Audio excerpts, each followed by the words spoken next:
Witam Państwa serdecznie na moim kanale Natalia Samary, Zdrowie, Uroda i Fitoterapia. Dzisiaj będzie nagranie dla osób, które już są w wieku dojrzałym albo dla osób, które mają starszych rodziców. Bardzo ważny temat. Co jeść, by nie chorować i by żyć jak najdłużej. Zgodzicie się ze mną Państwo, że im starsza osoba, tym większe jest prawdopodobieństwo, że występują jakieś przewlekłe choroby. A czasami nawet nie jedna. Napiszcie w komentarzu, czy jesteście już w tym wieku, kiedy jakieś problemy zdrowotne zaczynają się pojawiać i właśnie kiedy osoba jest chora, ma jakieś problemy, to tym bardziej jej organizm potrzebuje więcej składników odżywczych i składników regenerujących. No i właśnie pytanie, czy osoba starsza właśnie tych składników odżywczych i regenerujących dostarcza do organizmu więcej z diety, czy jednak mniej? Myślę, że mniej. I powodów ku temu jest wiele. To myślę, że Państwo bardzo dużo możecie mi napisać w komentarzach, jakie mogą być powody, że występują różnego rodzaju niedobory składników odżywczych w diecie osób starszych. Jednym z takich powodów na pewno jest jakiś problem finansowy, bo nie każdego będzie stać kupować produkty lepszej jakości. Czasami problemem jest to, że człowiek ma problem z poruszaniem się, z tym, żeby gdzieś pójść lub pojechać na jakiś targ i kupić te lepsze produkty. Czasami problem jest z tym, że człowiek jest sam mieszka i samemu to tak nie bardzo się chce jakieś różnorodne potrawy sobie przyrządzać. Ja mam takich klientów, którzy sobie ugotują jakąś zupkę lub jakąś kaszkę raz na 2-3 dni i to spożywają, a przecież różnorodność potraw ma ogromne znaczenie i dzisiaj Wam powiem, na jakie produkty trzeba zwracać uwagę. Natomiast kolejnymi problemami, dlaczego niedobory pojawiają się, to ogólnie są problemy zdrowotne, bo czasami rzeczywiście są takie dolegliwości, które nie pozwalają jeść więcej produktów. Ktoś mówi, że po kapuście mam wzdęcie. Ktoś mówi, nie mogę jeść mięso, bo później czuję, że tak wszystko mi leży w tym żołądku, bo to jest wszystko bardzo ciężkostrawne i tak dalej. Czasami problem występuje z uzębieniem u osób starszych. Po prostu normalnie człowiek nie pogryzie jakichś twardszych pokarmów, takich jak orzechy lub nasiona. A to są też bardzo wartościowe produkty. No i niestety w wieku starszym już bardzo często występuje coś takiego jak brak apetytu. Ludzie czasami się zmuszają, bo wiedzą, że trzeba coś zjeść. I to wszystko przyczynia się do tego, że występują ogromne niedobory, organizm nie ma siły, nie ma możliwości, żeby się zregenerować. Nie ma tych niezbędnych narzędzi, tych składników, takich jak witaminy, minerały, ale też makroskładniki. I właśnie dzisiaj chcę się skupić na takich bardzo istotnych składnikach odżywczych, które koniecznie trzeba dostarczać swojemu organizmowi. Państwo sobie przeanalizujecie, czy wystarczająco tych składników osobiście dostarczacie Wy lub Wasi bliscy. I zacznijmy od numer 1. To jest błonnik. Bardzo ważny składnik diety ze względu na to, że poprawia perystaltykę jelit. Dobrze wtedy człowiek się wypróżnia. Jest to pożywka dla naszych bakterii probiotycznych, a ostatnio mówiliśmy, na ile bakterie probiotyczne ogólnie są ważne, jak one wpływają na nasze zdrowie. I błonnik powinien być w diecie. To są warzywa, to są jagody, to też produkty zbożowe i ogólnie o błonniku, w jakich produktach jest zawarty, jak spożywać błonnik prawidłowo, żeby on nam pomagał, a nie szkodził. Jest też dodatkowe wideo, koniecznie po niego sięgnijcie. Kolejnym bardzo ważnym składnikiem jest wapń. Niestety w naszej takiej przestrzeni informacyjnej, gdzie pozyskujemy informacje dla siebie, jak dbać o zdrowie, czasami są takie przesadne informacje. Najpierw było mówione, jak wapń jest potrzebny i wszyscy go suplementowali i może nawet trochę przesadnie, bo za dużo możliwe.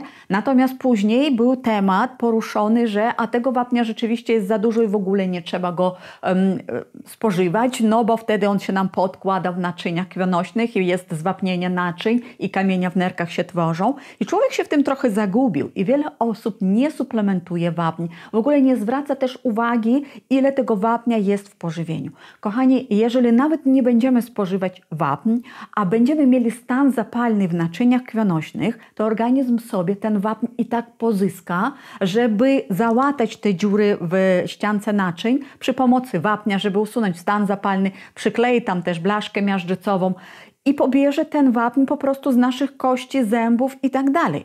Wapń jest nam niezbędny dla wielu funkcji, nie tylko dla kości, dla zębów, dla włosów, dla paznokci, dla wielu funkcji w organizmie. Usuwa stany zapalne. On reguluje też pracę naszego serca, reguluje ciśnienie krwi. Wapń jest potrzebny w ilości 1200 mg dziennie. Tyle powinniśmy dostarczać. Ja tu Państwu wypiszę całą listę produktów spożywczych, w których wapń się znajduje. Zobaczcie bardzo proszę, przy każdym produkcie zaznaczam mniej więcej, ile miligramów w 100 gramach produkta znajduje się wapnia. I zobaczcie, czy wystarczająco go dostarczacie. Podejrzewam, że nie. 1200 mg dziennie potrzebuje nasz organizm, kiedy jest zdrowy. A jeżeli występują stany zapalne, jakieś reakcje alergiczne, jakieś niedobory, no to jak najbardziej tego wapnia trzeba dostarczać więcej. Natomiast, co jest bardzo istotne, oprócz wapnia, żeby on właśnie wbudował się tam, gdzie trzeba, a nie gdzieś tam w naczyniach krwionośnych czy w nerkach, jest potrzebna nam witamina D3, witamina K2, MK7, witamina C, i witamina A.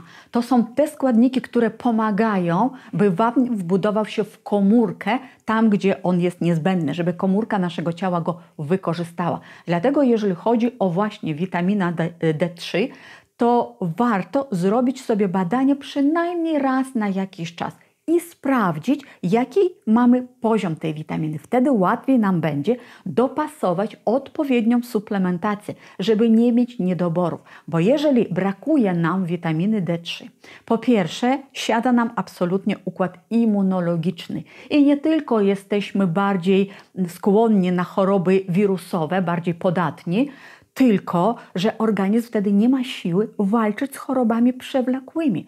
Dodatkowo, jeżeli nam brakuje witaminy D3, no to będą cierpiały kości, a wiecie, jak w starszym wieku niebezpieczne są złamania.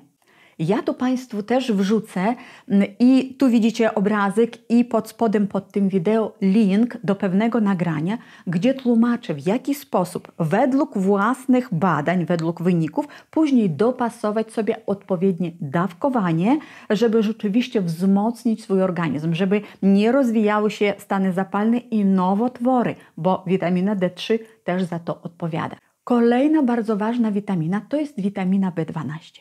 Niestety bardzo wiele osób ma niedobór tej witaminy i jest to bardzo często też związane z tym, że już w pewnym wieku są zaburzone procesy trawienne. Jelita nie funkcjonują tak, jak powinny. I witaminę B12 my możemy dostarczyć z produktami odzwierzęcymi, ale przede wszystkim z rybą. Jakieś sardynki stosujcie Państwo, no krewetki, owoce morza, jeżeli ktoś lubi. I jajka obowiązkowo. Może być też ser, może być też mięso. Ogólnie o tym też, gdzie się znajduje i jakie są objawy niedoboru witaminy B12, możecie zobaczyć kolejne nagranie. Ale oprócz witamin istotny jest kolagen. Kolagen to jest białko młodości. Białko jest w ogóle nam potrzebne. Pamiętacie, bardzo dużo już mówiliśmy na kanale na temat ogólnie aminokwasów, jak i białka kolagenowego. To jest i budulec dla naszych komórek. To jest budulec dla naszych kości, stawów, wiązadeł, dla naszych oczu, dla skóry. To nie tylko piękny wygląd, młodszy wygląd skóry, to jest też zdrowsze narządy wewnętrzne. Kolagen jest nam niezbędny, żeby nie były kruche kości i żeby nie były kruche naczynia, bo one wtedy będą bardziej elastyczne. Skąd pozyskamy kolagen? No kolagen to oczywiście jajka, to jest mięso, to są wywary kostne, to są też ryby. I to musi być w naszym pożywieniu. W różnych postaciach i też listę Wam tu wypisuję specjalnie, żebyście Państwo mogli sobie przeanalizować, co dostarczacie w swoim pożywieniu dla swojego organizmu. I oczywiście oprócz takich podstawowych składników odżywczych trzeba pamiętać o właściwym nawodnieniu organizmu. Organizm człowieka bez wody nie funkcjonuje. Osoby starsze czasami zapominają pić wodę albo mówiąc, że im się po prostu nie chce. Pamiętajcie, że bez odpowiedniej ilości wody nie zachodzą prawidłowo procesy przemiany materii w komórkach. Nie dostarczamy odżywczych składników, nie odbieramy toksyn od naszych komórek. Woda jest nam potrzebna i nawadniać organizm można na różne sposoby. To może być zwykła woda, woda z dodatkiem soku z cytryny, z dodatku octu jabłkowego. To mogą różnego rodzaju być zioła, napary ziołowe. To mogą być soki warzywne. Nie zaliczam do tej grupy nawadniającej czarną herbatę i kawę ze względu na to, że jednak one mają taki efekt moczopędny i będą miały bardziej efekt odwadniający. Ale jeżeli Państwo raz na jakiś czas, tam 1-2 filiżanki dziennie herbaty wypijecie, czy ktoś raz dziennie wypije kawę, to też jak najbardziej może być. Natomiast już nie zaliczamy to, że wypiłam dzisiaj 2 herbatki, 1 kawkę, no to dobrze nawadniłam organizm. Nie.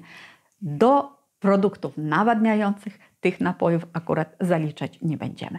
I zobaczcie Państwo, tylko kilka składników bardzo ważnych. Można byłoby wymienić znacznie więcej, ale jeżeli skupimy się nawet na tych, żeby nie wystąpiły niedobory bardzo ważnych elementów dla naszego zdrowia, to przedłużymy sobie życie i sprawimy, że to życie będzie dla nas łatwiejsze, przyjemniejsze, szczęśliwsze, no bo każdy marzy o długim życiu, ale w zdrowiu.